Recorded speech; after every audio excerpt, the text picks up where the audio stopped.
Good morning बच्चों, biology.com में आप सबका स्वागत है।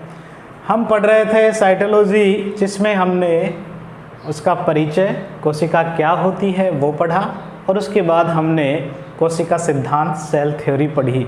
उसके बाद जो अपना नेक्स्ट टॉपिक आता है वो है प्रोकैरियोटिक कोशिका और यूकैरियोटिक कोशिका में अंतर। प्रोकैरियोटिक कोशिका और यूकैरियोटिक कोशिका में अंतर।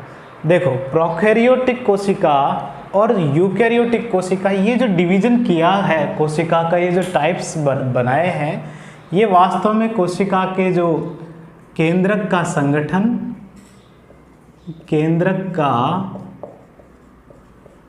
संगठन और विकास के आधार पर किया गया है। किस आधार पर? विकास और केंद्रक के संगठन के आधार पर कोशिकाओं को बांटा गया है दो भागों में, प्रोकैरियोटिक कोशिका और यूकैरियोटिक कोशिका। देखो, प्रोकैरियोटिक्स, ये जो वर्ड है वो दो वर्ड से मिलकर बना है। यहाँ जो प्रो वर्ड होता है, प्रो का मतलब होता है प्रीमिटिव। प्रो का अर्थ होता है प्रीमिटिव, यानी हिंदी में कहें तो इसका अर्थ हुआ प्राचीन या आद्य। प्राचीन या आद्य, पुराना। और कैरियोन जो वर्ड है, कैरियोन का मतलब होता है न्यूक्लियस। न्यूक्लियस यानी केंद्रक। तो शाब्दिक अर्थ क्या हुआ? प्रोकैरियोटिक का शाब्दिक अर्थ क्या हुआ?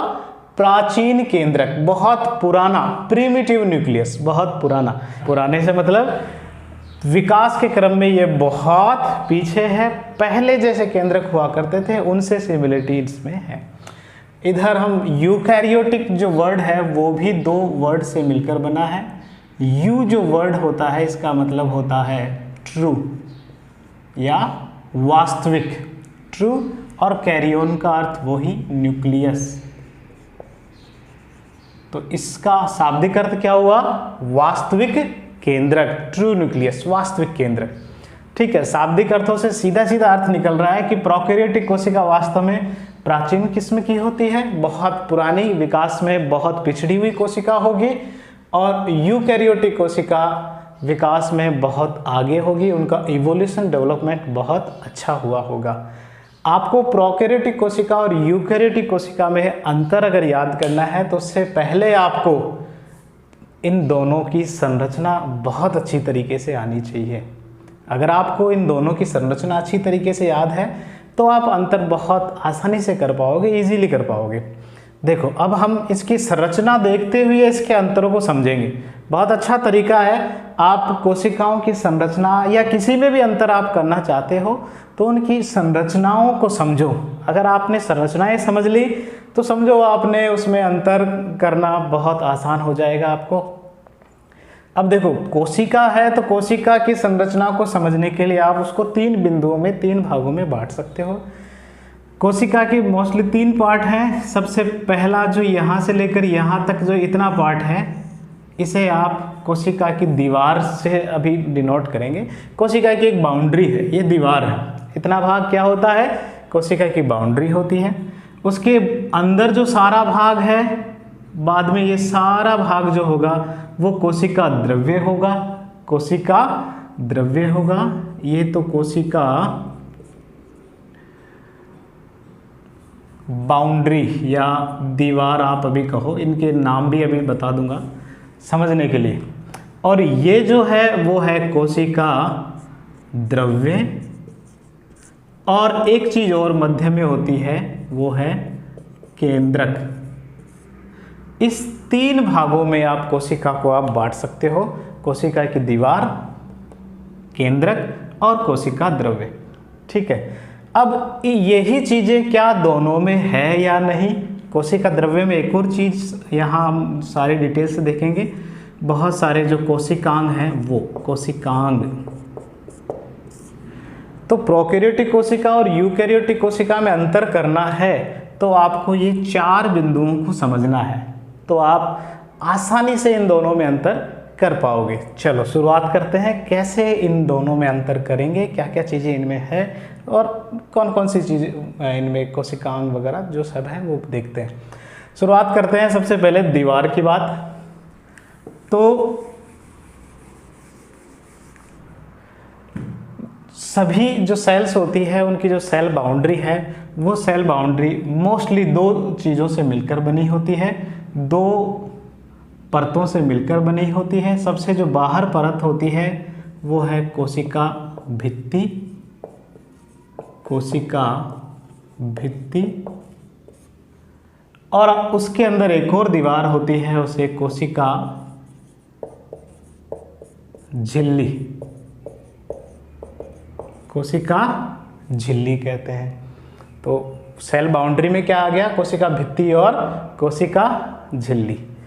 ठीक है, फिर उसके बाद में अंदर आ गया केंद्रक, मध्य में जो संरचना होती है वो केंद्रक होता है।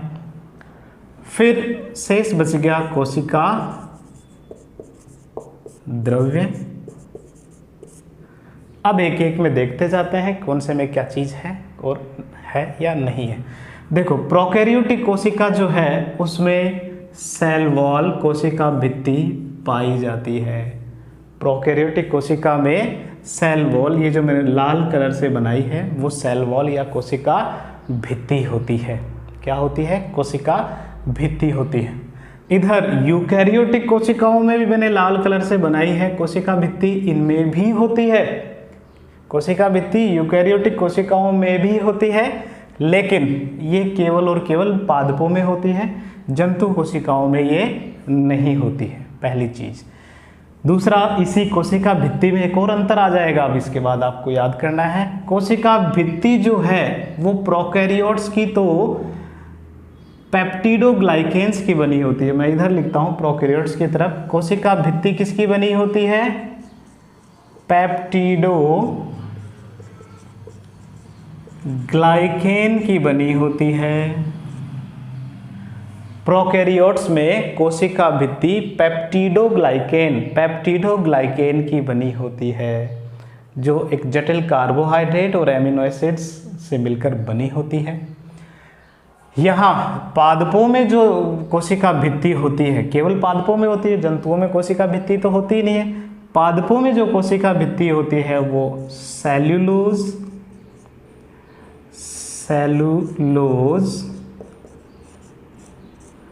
हेमीसेलुलोज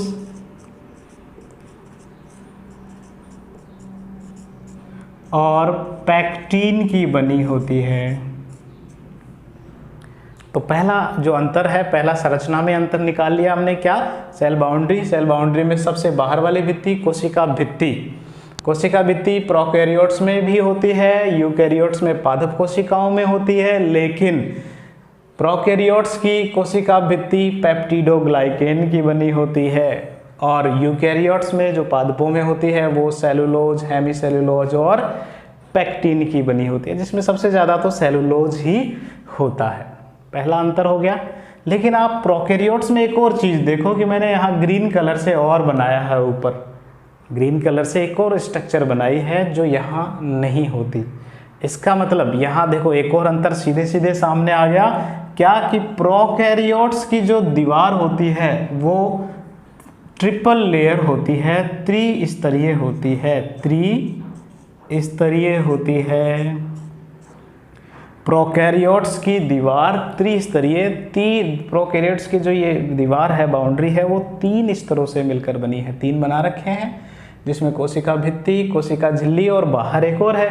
वो जो बाहर है उसका नाम होता है स्लाइम लेयर,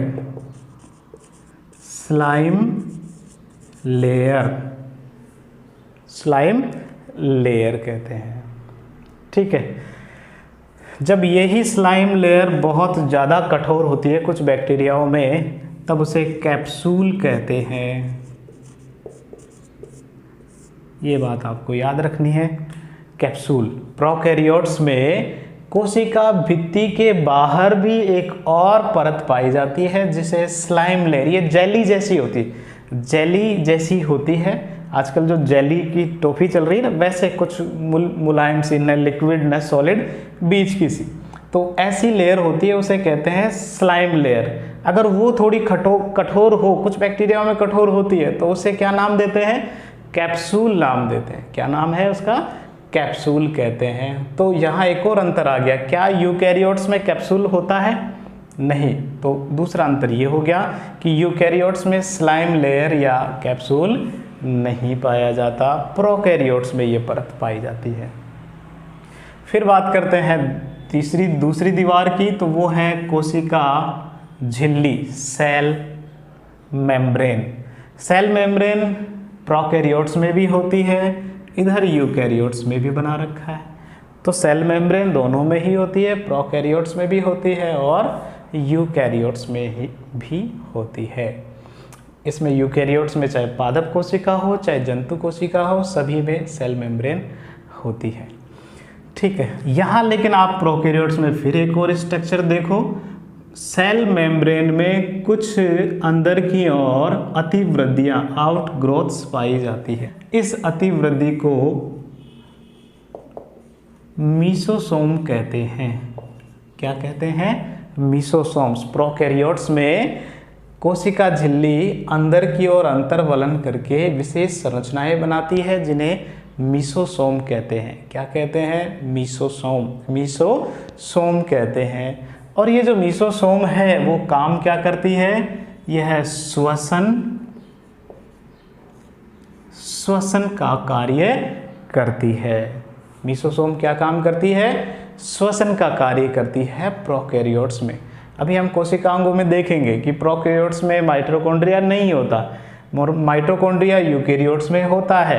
ये श्वसन का काम यहाँ यूकैरियोट्स में माइटोकॉन्ड्रिया करता है, प्रोकैरियोट्स में श्वसन का काम कौन करता है? मीसोसोम करता है। तो इससे ऐसा प्रतीत होता है कि विकास के क्रम में मीसोसोम जो है वो वास्तव में माइटोकॉन्ड्रिया का पूर्वगामी है।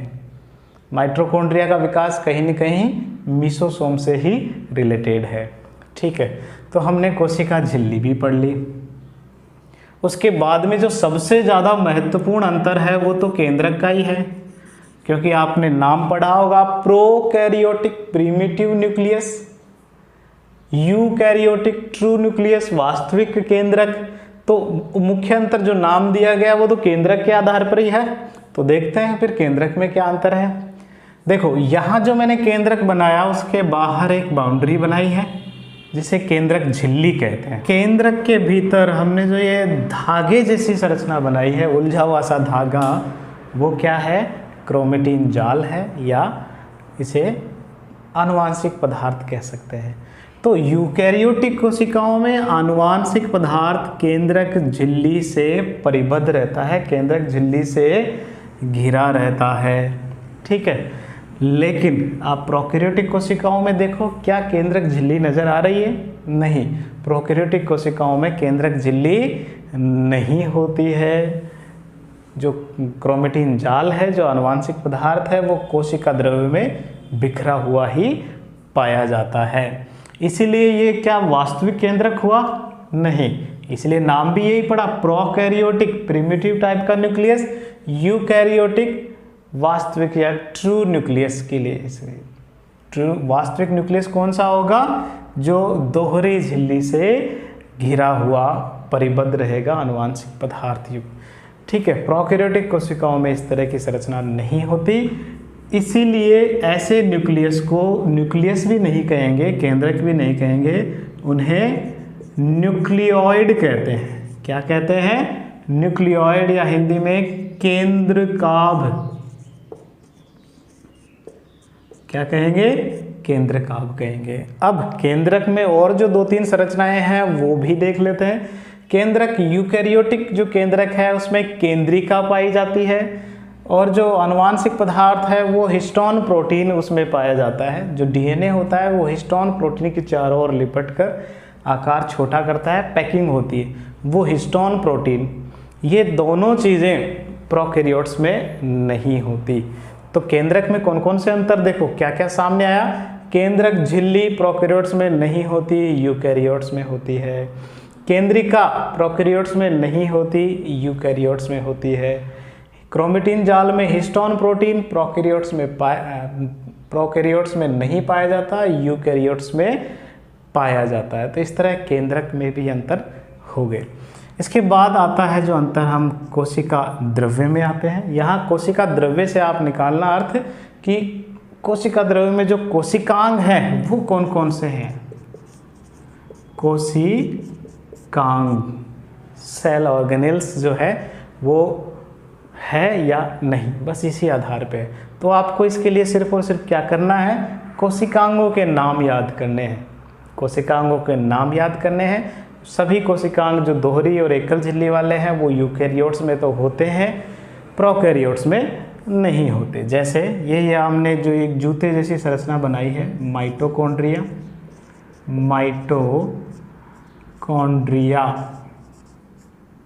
यूकैरियोट्स में पाया जाता है, प्रोकैरियोट्स में नहीं पाया जाता। यहाँ प्लस उपस्थिति के लिए है, एब्सेंट अनुपस्थिति के लिए माइनस लगा दिया। ठीक है, तो माइटोकॉन्ड्रिया प्रोकैरियोट्स में नहीं, यूकैरियोट्स में पाया जाता है। इसके अलावा ये एक जाल जैसी संरचना एंडोप्लाज्मिक रेटिकुलम अंतः प्रद्रवी जालिका प्रोकैरियोट्स में नहीं होती, यूकैरियोट्स में पाई जाती है। एक और कोशिकांग गोल्जी काय यूकैरियोट्स में पाया जाता है, यूकैरियोट्स में पाया जाता है, प्रोकैरियोट्स में नहीं होता। इसी तरह तारक काय सेंट्रोसोम यूकैरियोट्स में होता है, प्रोकैरियोट्स में नहीं होता। इसी तरह लाइसोसोम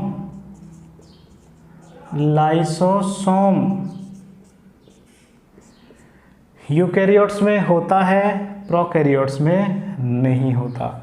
लेकिन एक कोशिकांग बड़ा स्पेशल है, नाम है राइबोसोम।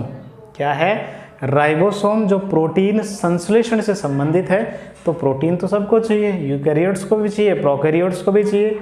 तो आप इसे ऐसे याद करो कि यूकैरियोट्स और प्रोकैरियोट्स दोनों को चाहिए प्रोटीन, और प्रोटीन बनाने वाला राइबोसोम। तो राइबोसोम दोनों में होता है, प्रोकैरियोट्स में भी राइबोसोम होता है, यूकैरियोट्स में भी राइबोसोम होता है। लेकिन इसमें भी अंतर है। प्रोकैरियोट्स का जो राइबोसोम है वो 70S प्रकार का होता है, यूकैरियोट्स का जो राइबोसोम है वो 80S प्रकार का होता है। यहाँ S क्या है? S है अवसादन गुणांक, सेडिमेंट्री कोएफिशिएंट, या वैज्ञानिक के नाम के आधार पे इसे स्वेडबर्ग नियतांक भी कहते हैं। स्वेडबर्ग नियतांक भी कहते हैं।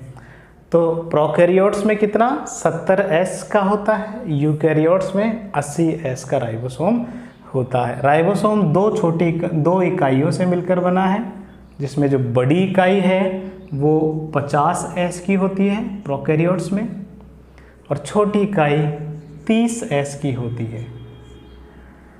यूकैरियोट्स में बड़ी इकाई 60S की होती है, छोटी इकाई 40S की होती है, 40S की होती है। अब यहाँ बच्चे कुछ गणितीय दिमाग भी लगाते हैं कि 50 और 30 तो सर 80 होते हैं, आपने 70 कैसे कहे, और 40 और 60 दोनों मिलके तो 100 होते हैं, आपने तो 80 बताया। तो देखो बेटा, ये है अवसादन गुणांक, ये जो S है अवसादन गुणांक है। वास्तव में ये जो ऑर्गन्स है अपने घनत्व के हिसाब से बैठते हैं नीचे लिक्विड में, तो वो मात्रा है उसकी कि ये कितने नंबर पर कितना अवसादन गुणांक इनका आता है। अगर पूरा राइबोसोम है तो वो 70 अवसादन गुणांक प्रदर्शित करेगा, और अगर उसकी बड़ी इकाई है तो वो 50S प्रदर्शित करेगी, छोटी इकाई है तो वो 30S करेगी। इसलिए ये कंसेप्ट थोड़ा यहाँ अलग है, यहाँ हमें गणित नहीं लगानी है। ठीक है, तो हमने कोशिका द्रव्य वाला अंतर भी देख लिया। अब इसके बाद जो अंतर आता है वो साधारण और सिंपल वाले हैं। पहला जो साधारण अंतर है वो है आकार पर आकार। ये जितने भी अंतर हमने जो पहले पढ़े हैं ये सारे संरचनात्मक अंतर है, इसकी संरचना में अंतर है। अब हम कुछ साधारण अंतर जो इनसे और क्रियाओं से संबंधित है। जब पहला आकार, अब जो प्रिमिटिव प्रकार की सेल्स है वो आकार में तो छोटी ही होगी, जो विकसित है वो कैसी होगी, आकार में बड़ी होगी। तो आकार भी हो गया, प्रोकैरियोटिक कोशिका आकार में छोटी, यूकैरियोटिक कोशिका आकार में बड़ी। दूसरा जो अंतर आप देखोगे वो है जनन या विभाजन से। जनन या विभाजन से, विभाजन दो तरह का मुख्यतः होता है, समसूत्री विभाजन, अर्धसूत्री विभाजन, लेकिन इनमें तीसरा होता है असूत्री विभाजन, एमाइटोसिस, जिसमें इक्वल विभाजन नहीं होता, बराबर विभाजन नहीं होता, जबकि यूकैरियोट्स में समसूत्री और अर्धसूत्री विभाजन पाया जाता है। जनन साथ के साथ ये जनन और पढ़ लेते हैं जनन के साथ। तो इनमें जो जनन होता है वो वास्तविक लैंगिक जनन नहीं होता। प्रोकैरियोट्स में वास्तविक लैंगिक जनन का अभाव होता है, यूकैरियोट्स में वास्तविक लैंगिक जनन पाया जाता है। फिर एक और अंतर देखते हैं, श्वसन। अधिकतर प्रोकैरियोट्स जो है वो अवायवीय श्वसन करते हैं, यानी कि ऐसा श्वसन जिसमें ऑक्सीजन की जरूरत नहीं है, और यूकैरियोट्स जो है वो वायवीय श्वसन करते हैं, अधिकतर वायवीय श्वसन। पैरासाइट, परजीवियों को छोड़कर बाकी सभी वायवीय श्वसन करते हैं, और वायवीय श्वसन में ऑक्सीजन काम आती है। इसके बाद आपको सिर्फ इनमें उदाहरण याद करने हैं, साथ में अब आपको उदाहरण याद करने हैं। तो उदाहरण मैं यहाँ लिख देता हूँ। प्रोकैरियोट्स में कौन से जीव आते हैं? प्रोकैरियोट्स कोशिका वाले जो जीव हैं वो सभी मोनेरा जगत के जीव हैं। 5 जगत अवधारणा, उसमें जो सबसे पहले नंबर का जो जगत है वो है मोनेरा, और मोनेरा जगत के सभी जीव प्रोकैरियोटिक कोशिका युक्त होते हैं। कौन कौन से होते हैं वो भी याद करो। सभी के आगे बैक्टीरिया लगेगा, आप बैक्टीरिया से याद कर सकते हैं। जितने भी बैक्टीरिया है, जीवाणु है, वो सब प्रोकैरियोट्स होते हैं। कौन कौन से? पहला आर्की बैक्टीरिया, ये भी प्रोकैरियोट्स है। यू बैक्टीरिया, ये भी प्रोकैरियोट्स है। साइनोबैक्टीरिया,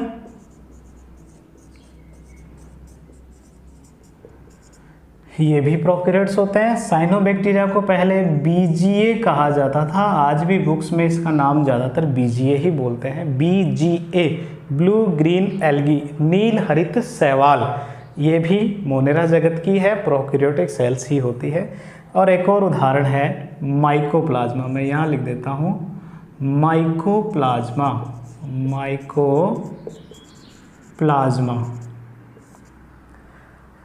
ठीक है, सबसे छोटी कोशिका, जीव जगत की सबसे छोटी कोशिका माइकोप्लाज्मा ही होती है, माइकोप्लाज्मा ही होती है। इसकी संरचना में एक और अंतर होता है, माइकोप्लाज्मा में कोशिका भित्ति नहीं होती, एब्सेंट होती है। माइकोप्लाज्मा में कोशिका भित्ति नहीं होती है। और जीव जगत का सबसे छोटी कोशिका अगर कोई आपसे पूछे, जनरल नॉलेज में जनरली बहुत बार पूछा जाता है, सबसे छोटी कोशिका तो कौन है? माइकोप्लाज्मा। अब जब सबसे छोटी कोशिका आ गई तो सबसे बड़ी भी पूछते हैं। सबसे बड़ी कोशिका कौन सी है? सबसे बड़ी कोशिका है शुतुरमुर्ग का अंडा। शुतुरमुर्ग का जो एग, अंडा होता है, वो सबसे बड़ी कोशिका होती है। तो ये मोनेरा जगत के उदाहरण हो गए, Archie bacteria, you bacteria, cyanobacteria और माइकोप्लाज्मा। यूकैरियोट्स कोशिकाओं में सभी पादप कोशिका और जंतु कोशिकाएं शामिल है। जितने भी पादपों की कोशिकाएं हैं वो सब पादप कोशिकाएं यूकैरियोट होती है, और सभी जंतुओं की कोशिकाएं भी क्या होती है? यूकैरियोट्स होती है। तो इस प्रकार बच्चों प्रोकैरियोट्स और यूकैरियोटिक कोशिकाओं में अंतर आपको समाप्त।